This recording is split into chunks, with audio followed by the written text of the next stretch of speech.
Magandang hapon sa inyong lahat. Kahapon ay ating pinagdiwang ang kaarawan ng hari. Ang kapanganakan ni Jesus ay may hatid na kapayapaan ayon sa mensahe ng mga anghel. Sa Lucas 2:14 ay ganito ang awit nila.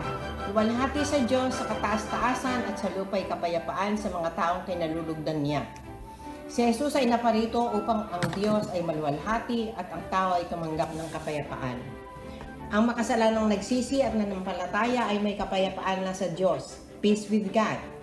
Siya ay dating hiwalay sa Diyos, subalit ngayon ay nanumbalik at ang pakikiugnay o magandang relasyon sa Diyos ay nabalik.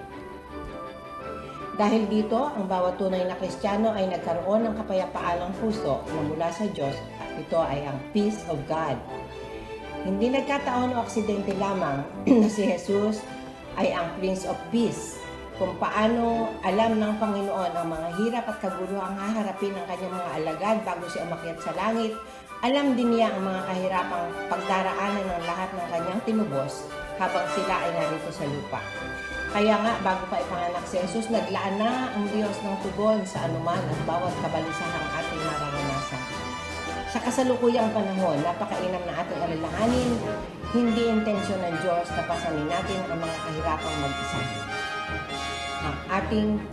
Kung ating pipiliin siya ay unahin sa ating buhay at ilapit at itiwala sa kanya ang ating mga alalahanin, tatanggapin natin ang di pangkaraniwan at lubos na kapayapaang ibinibigay niya. Sa ating pagsamba ngayong hapon, atin siyang parangalan at bigyan ng pinakamataas na pahalaga sa ating mga buhay nang sa gayon ating matiyak na tayo ay kanyang kalulugdan. At ating ibukas ang ating buong pagkatao, puso, buhay at kaluluwa sa pagdaloy ng kapayapaang siya lamang ang makapagbibigay. Tayo po ay magbulay at manalangin. Aming Panginoon, nagpupuri at nagpapasalamat po kami sa inyong kagandahang loob at pagmamahal. Maraming salamat po sa kaligtasang inyong pinagkaloob at sa kapayapaang dulot ng inyong pagdating sa aming mga buhay. Salamat po sa inyong salita ang tumanglaw sa aming daan, sa taong nagdaan at sa inyong patnubay at pagbibigay lakas sa amin. Sa tulong at pangunguna ng Banal na Espiritu, ang mga taong darating ay amin nawang maharap ng may tibay ng pananampalataya, buong pagtitiwala sa inyong pangunguna, paglalaan, pagkalinga, at ayon sa inyong kagandahang loob, ang kapayapaan ng puso ay hindi mawawala sa amin. Patuloy po ninyo kaming hubugin at turuang manatili sa inyong pag-ibig, manatili sa inyong salita, manatili sa inyo at maging masunurin ng pagtiwala. Sa aming pagsamba ngayon at sa bawat sandali ng aming buhay ay magbigyang lugod ka nawa namin. Ito ang aming panalangin. Amen.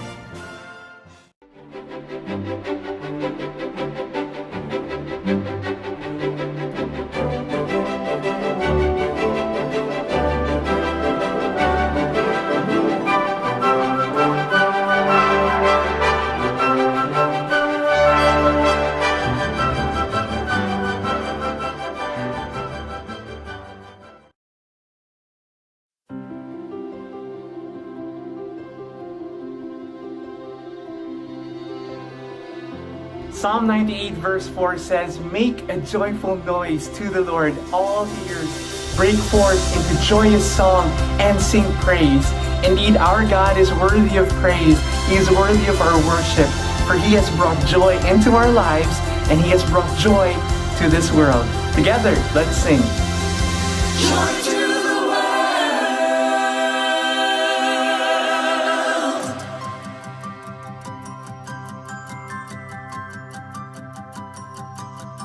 Joy to the world, the Lord is come. Let earth receive our King. Let every heart prepare Him room, and heaven and nature sing, and heaven and nature sing, and heaven and nature sing. We must sing, sing, sing. joy to the world. We will sing, sing, sing.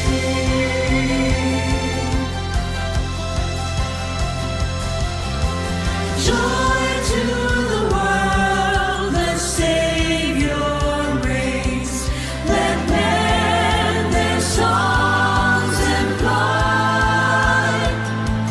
while fields and floods, rocks, hills, and plains repeat the sounding joy, repeat the sounding joy, repeat, repeat the sounding joy. We will sing, sing, sing. Joy to the world. We will sing, sing, sing.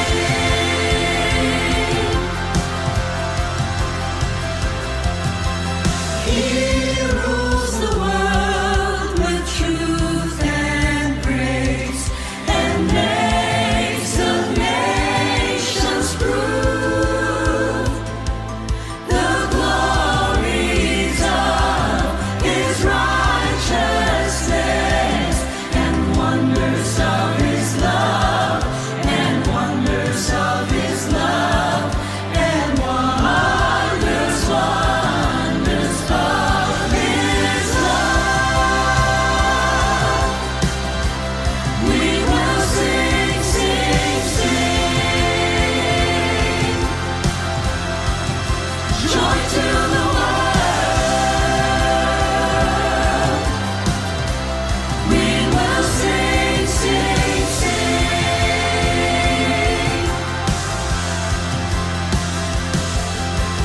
Joyful, joyful, we adore Thee, God of glory, Lord of love. Hearts unfold like flowers before Thee, opening to the Son above. Joyful, joyful, we adore Thee, God of glory, Lord of love. Hearts unfold like flowers before Thee, opening to the Son above. We will sing, sing, sing. Joy to the world.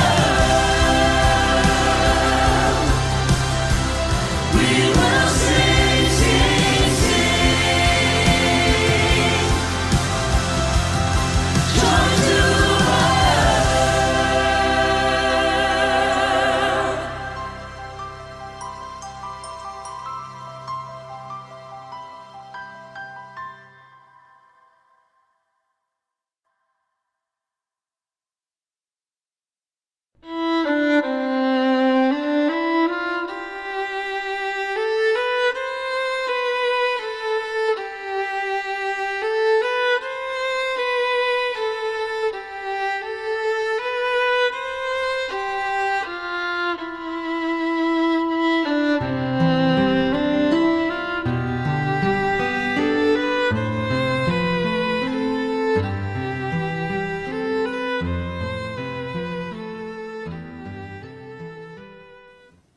Merry Christmas po sa ating lahat, sa inyo diyan sa Sumandig.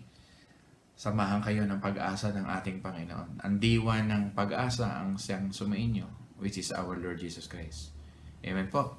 At dahil nabanggit ko sa inyong pag-asa, ito po ang ating gagawing teksto sa hapong ito.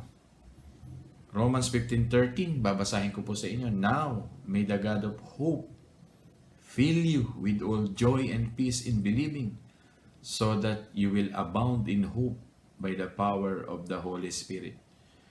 Now, may the God of hope fill you with all joy and peace in believing, so that you will abound in hope by the power of the Holy Spirit. Romans 15:13. Alam niyo po, dito, alam ng apostol na Pablo, gusto kong ikwento sa inyo, na ang Roma ay nagbibigay ng parang promising hope sa mga tao. Alam niyo po, ang tao noon ay nakasentro na ang pananampalataya sa Roma. Kasi ang Roma noon ay rich in culture, rich in arts, economy, politically, military. Talagang napakayaman ito. Ang university na pinakasikat, ito yung Sapienza University, ay naririto. At itong pagkatapos ng mga ira ng mga alagad, ira ng mga church father, ay nagtatag sila ng tinatawag na Eternal City. Carpumandi, kung tawagin nila, na the city of the world, itong Roma. Dinideclare nila ito.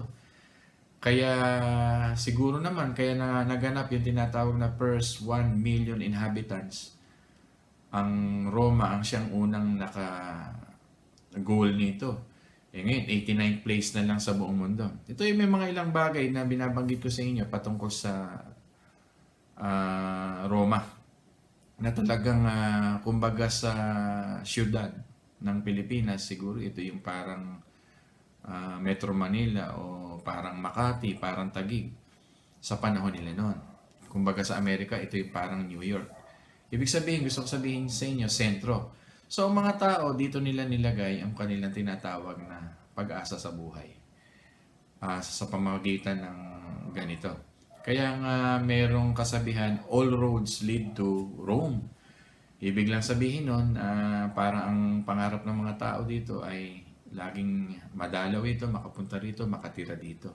May goal silang ganito. Para mga bukang bibig ng mga Pilipino ngayon, sana makatira tayo sa land flowing with milk and honey na ngayon. Kino-consider nila yung bandang west, di ba? Nung panahon ng ancient people natin, sa panahon ng New Testament, kino-consider nila ito na ang Roma ang dapat nilang matirhan. Maging pag-asa nila sa buhay, magkakaroon sila sa pag-asa sa buhay.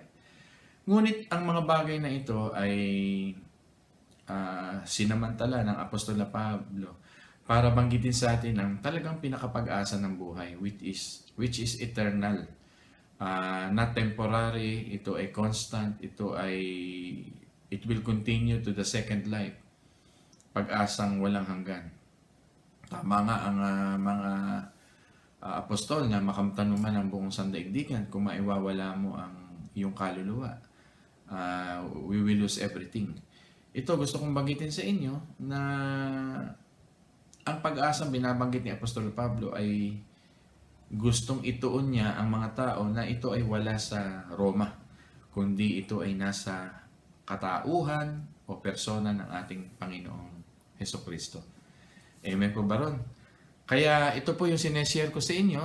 Sabi nga sa Romans chapter 15, ito po, uulitin ko sa inyo, now may the God of hope fill you with all joy and peace in believing.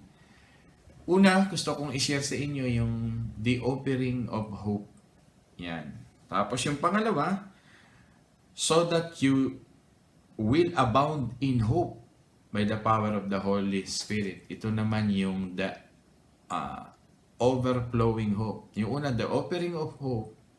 At yung pangalawa, yung the overflowing hope. Dalawa lang yung pag-uusapan natin. Ngayong Pasko, nais kong makita nyo at maranasan ninyo itong tinatawag na the offering of hope. Wala nang iba kundi ito ay nasa ating Panginoong Hesukristo. At yung hope na ito na ino-offer ni God ay may kakabit na peace and joy.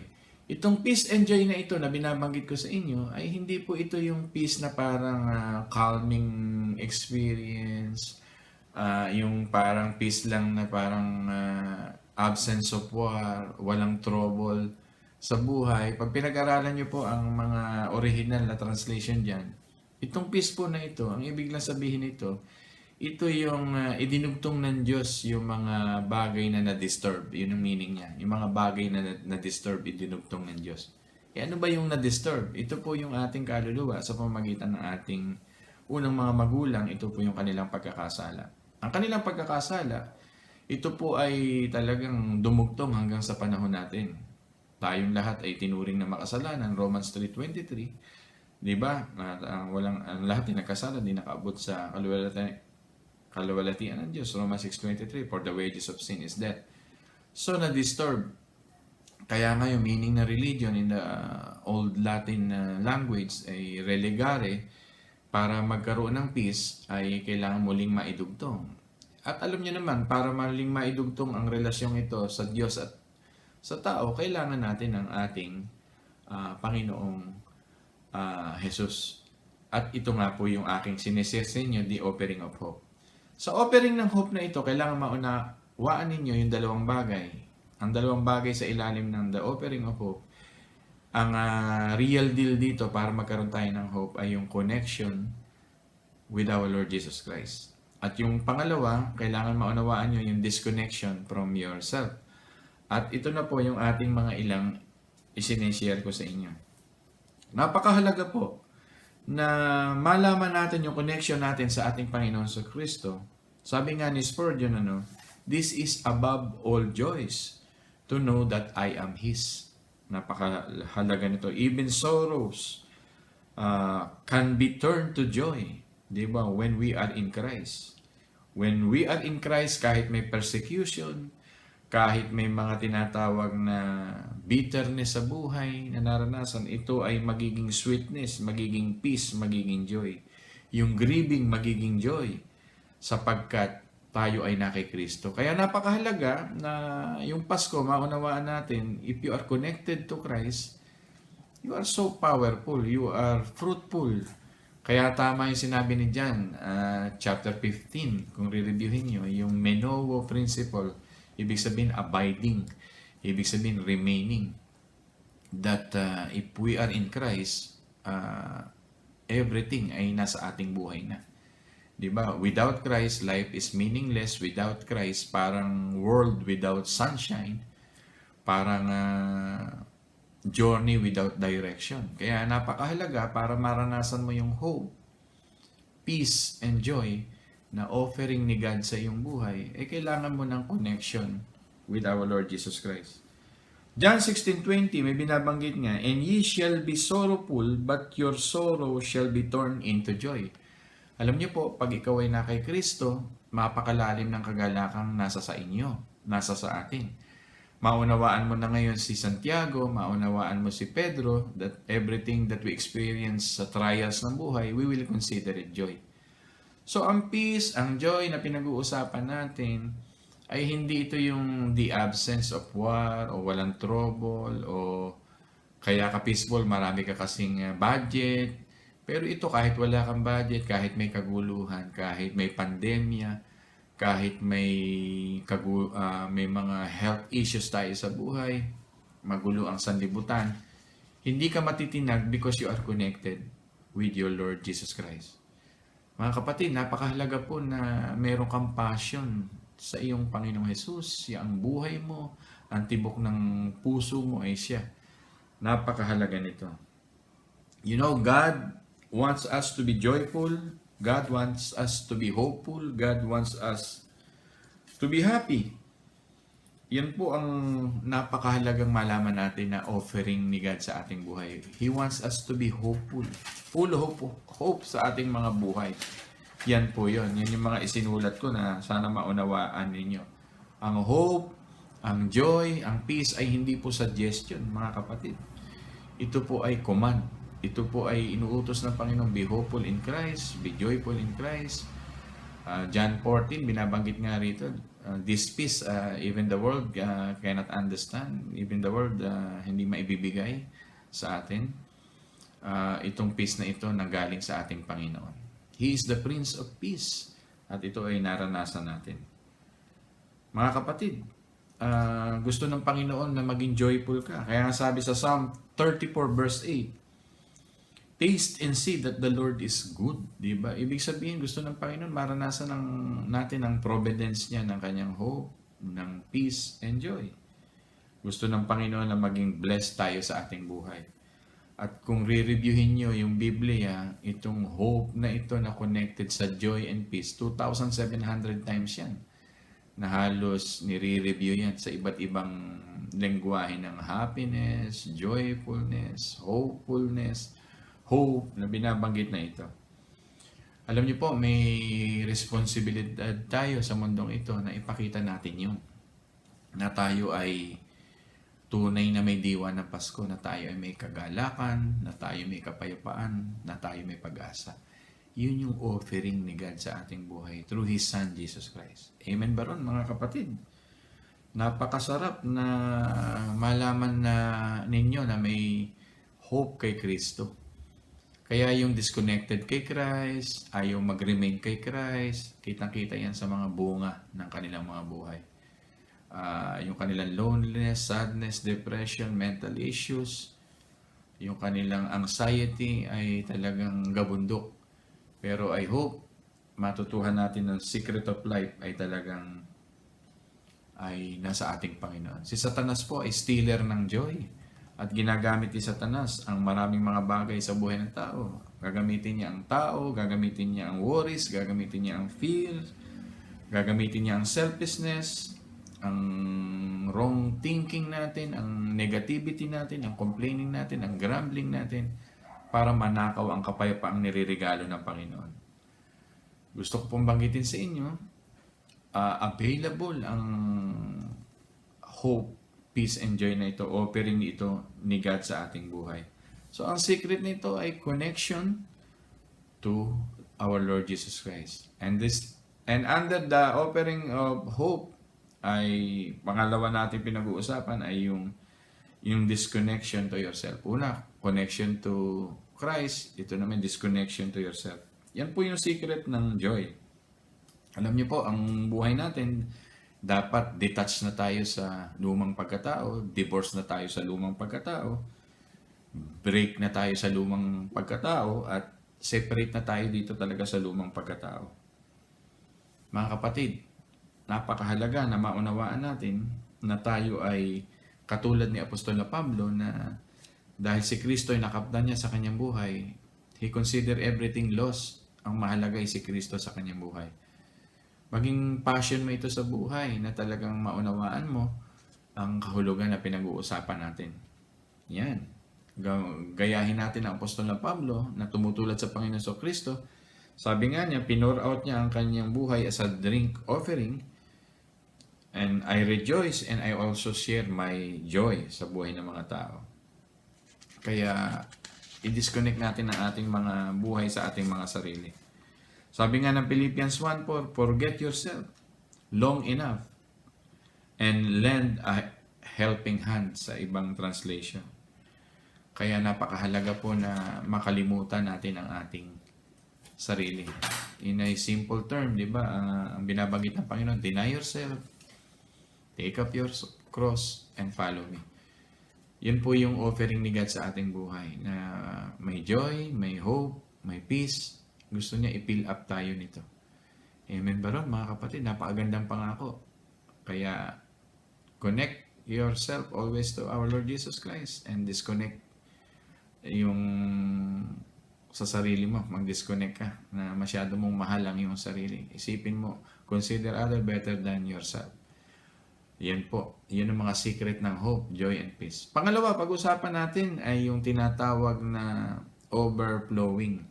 Overflowing peace, joy, and hope sa ating mga buhay. Ang kabaligtaran po ng overflowing ay emptiness. Gusto kong banggitin sa inyo, emptiness. Ibig lang sabihin, without Christ, there's no light. Without Christ, there's no reality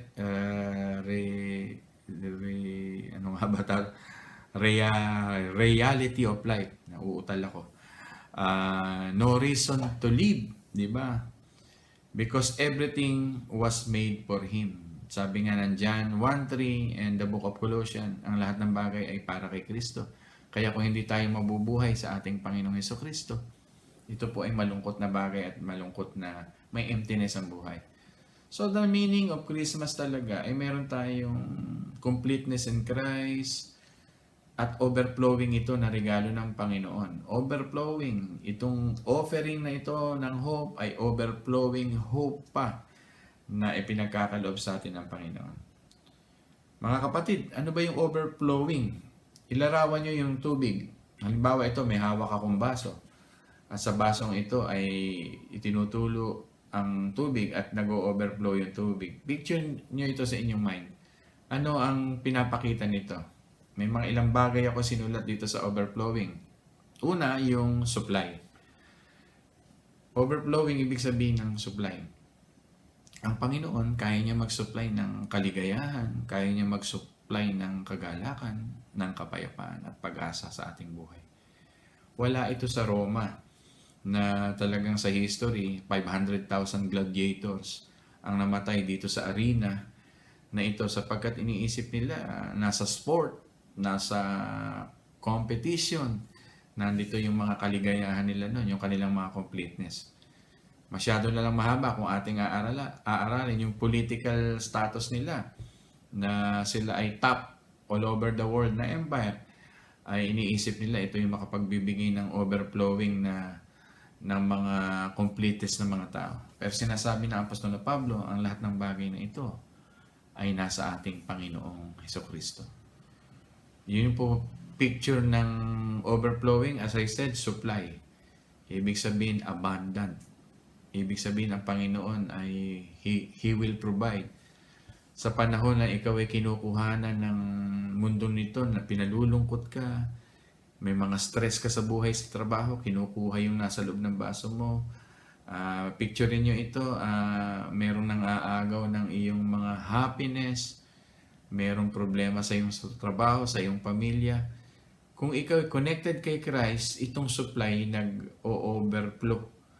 Kahit may kumukuha sa iyo, hindi ka mauubusan because the supply is abundant. Amen ba mga kapatid?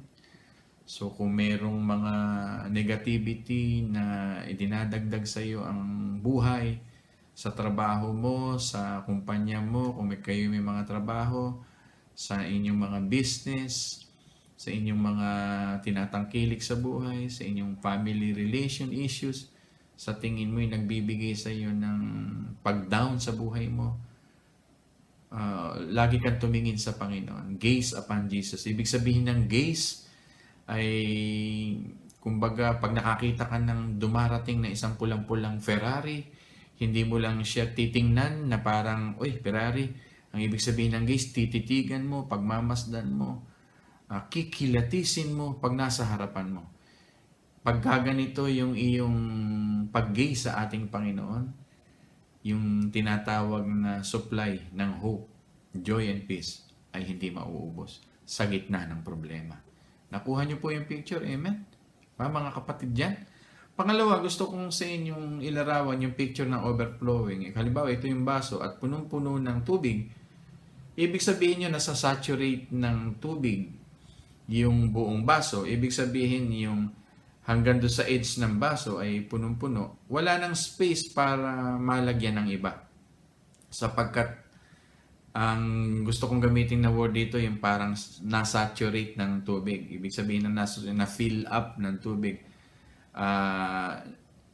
Napuno, umaapaw.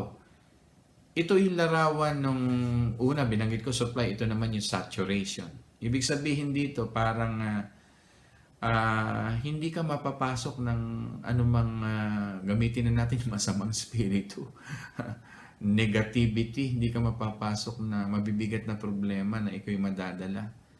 Nasa gitna ka ba ngayon na parang hopeless ka? Na parang pinapasok ka ng, naku, meron pong problema sa aming business, naku po, meron problema sa aming relationship, naku po, pinapasok ako ng kaaway. Kung ikaw ay namumuhay sa pag-asa kay Kristo, punong-puno yung baso, hindi ka mapapasok nito.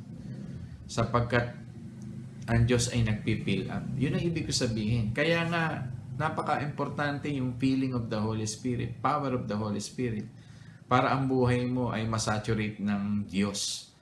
Sana ang buhay mo ay punong-puno ang pangunguna ng Diyos sa iyong buhay, punong-puno ang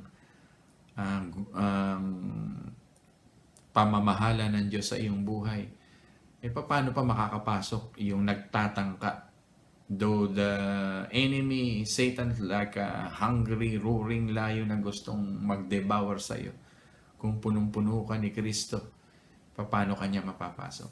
Kaya, let's guard our life. Yung puso natin, bantayan natin. Ito ba ay punong-puno ng hope, joy, and peace ng ating Panginoon Kristo? The Prince of Peace, punong-puno ba ito ng ating Panginoon? Kaya araw-araw ay lagi mong titingnan ang iyong puso, ang iyong kaluluwa. Nai-enjoy mo pa ba yung relationship mo sa Panginoon? Iniibig mo pa bang patuloy ang Panginoon? Nagmamahal ka ba ng patuloy sa ating Panginoon? Amen ba ron, mga kapatid?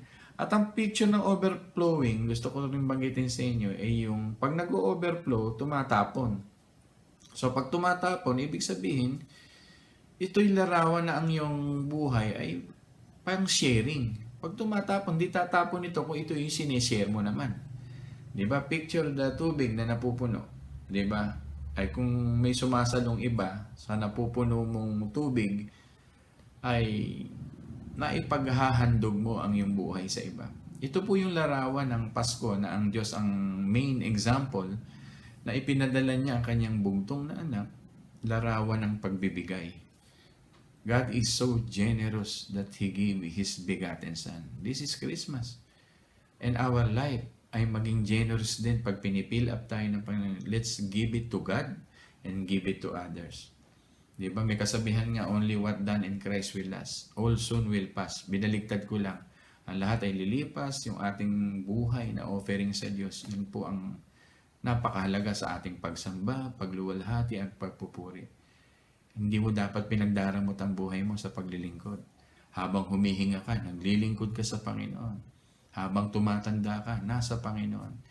Hindi ka natatangay ng sanlibutan ito sapagkat punong-puno ka ni Kristo at umaapaw ka. At dahil sa pag-aapaw mo, naaalala mo ang ibang tao. Amen ba ron, mga kapatid? Napakahalaga nito na meron tayong larawan ng supply, merong saturation, sharing, and lastly, under this overflowing, ay yung larawan ng sufficiency, satiety. Yeah, Pastor, ano ba sinasabi mo, nakakain ba yun? Ito yung kabusugan. Kumbaga sa pagkain, you are in full ka na, busog ka na. Ito yung larawan ng Panginoon sa iyong buhay, nagbibigay siya ng completeness, satisfaction in life. Diba? Ang mundong ito, temporaryo yan. Iiwan natin ang lahat ng yan.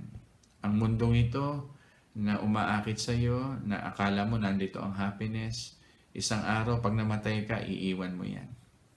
Yan po yan, ang napakahalaga nating pagbulay-bulayan. Nung isang araw, ako'y nagdadrive dito sa expressway, nakita ko yung isang van na bumangga sa pinakakanto ng poste ng mga ilaw. At to make the story short, yung tao ay namatay, at ako'y medyo natulala dito nung makita ko ito. At sabi ko sa mga anak ko, nakasama ko sa sakyan, ang taong ito na namatay ay kung siya ay believer, napakasaya niya. Haharap siya sa Panginoon na masaya siya. Pero final na sa kanyang buhay kung siya ay unbeliever, hindi nakakilala sa Panginoon. Yung time na siya ay namatay. Ibig sabihin, wala na siyang pag-asang makabalik sa Diyos kung unbeliever siya. Bakit ko binabanggit ito? Habang nabubuhay po tayo sa maiksing buhay na ito, life is so short, ay talagang makita natin na ang ating buhay ay ma-overflow ng hope kay Kristo, ng peace kay Kristo, ng joy kay Kristo. At ang buhay na ito ay sineshare natin sa Diyos bilang paglilingkod at sineshare natin sa ibang tao. Amen ba rito, mga kapatid? Nawa ang mensahe ng Pasko ay makita natin sa hapong ito that Christ is offering us hope, joy, and peace in His Son, Jesus Christ. At yung hope na ito, gusto ng Panginoon mag-overflow sa iyo para makita mo that He can supply you, that He can saturate you. Ano pa ba yung mga binabanggit ko? That your life can be shared to others at magkakaroon ng sufficiency ang kaganapan mo kay Kristo para sa ministry, paglilingkod, at pag-aalay mo ng buhay sa ibang tao. Merry Christmas, Sumaatin ang kapangyarihan ng Diyos, ang biyaya ng Diyos, pag-asa ng Diyos, kapayapaan ng Diyos at kagalakan ng Diyos. Glory to God sa ating pagsasama-sama. Manalangin po tayo sandali. Panginoon, pagpalain niyo po ang mga taga-Sumandig. Kayo po ang magbigay sa kanila ng laging puno na puso ng pag-asa, puno ng kagalakan. Salamat po sa pangako ng Diyos that He can fill us with hope, with joy, with gladness, with peace through the power of the Holy Spirit. Nawa ang banal na Espiritu ang siyang magbigay sa amin ng patuloy na pagkilala sa aming Panginoon Kristo na pinaka-source ng aming pag-asa. Maraming salamat po, Panginoon. Ito po ang aming samot na langin sa matamis na pangalan ng inyong anak na si Kristo Jesus. Ang lahat po ay magsabi ng Amen and Amen.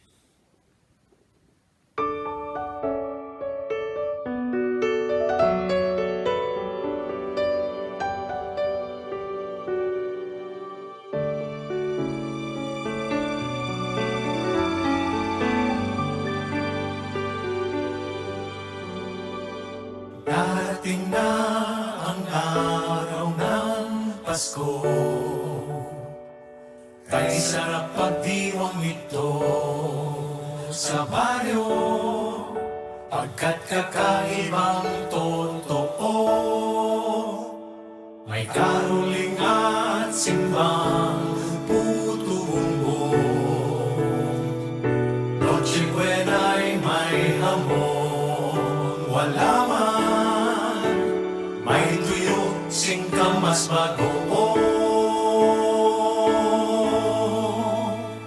Paskong Pinoy talagang makulay, kakanin, parol at ilaw sa lansangan.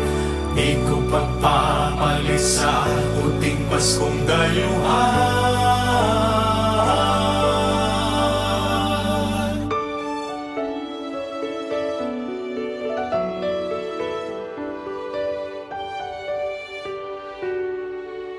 O anong saya ng Pasko, pagkat kasama ang mahal mo, mga anak at barkada mo. Ang tunay na diwa ng Pasko, walang hanggang pag-ibig ng Diyos sa mundo. Manalig ka sa kanyang regalo.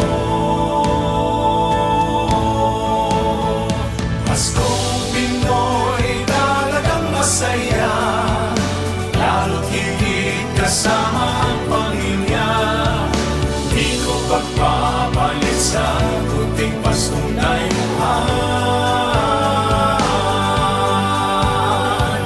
Kahit na mahirap ang buhay, tuloy pa rin kasiglang taglay.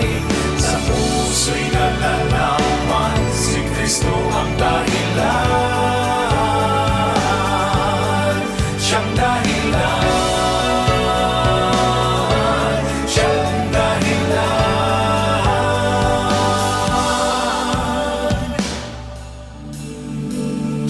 Gloria in excelsis Deo, Gloria. Gloria in excelsis Deo, Gloria. Gloria in excelsis Deo, Gloria. Gloria in excelsis Deo, Gloria.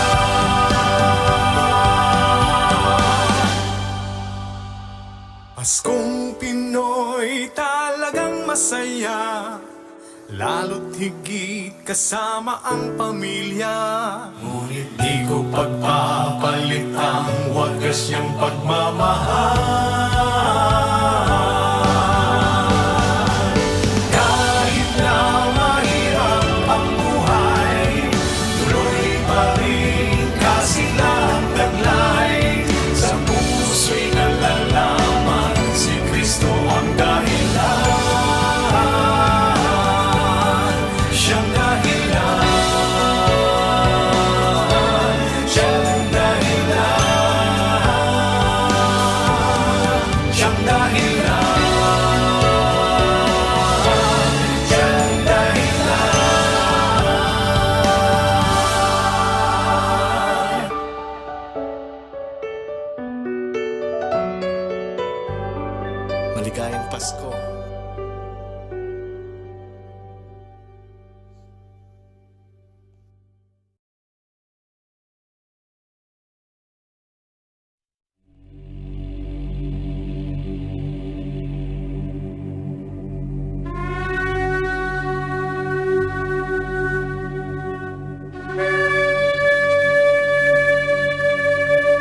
יברכך אדוני וישמרך.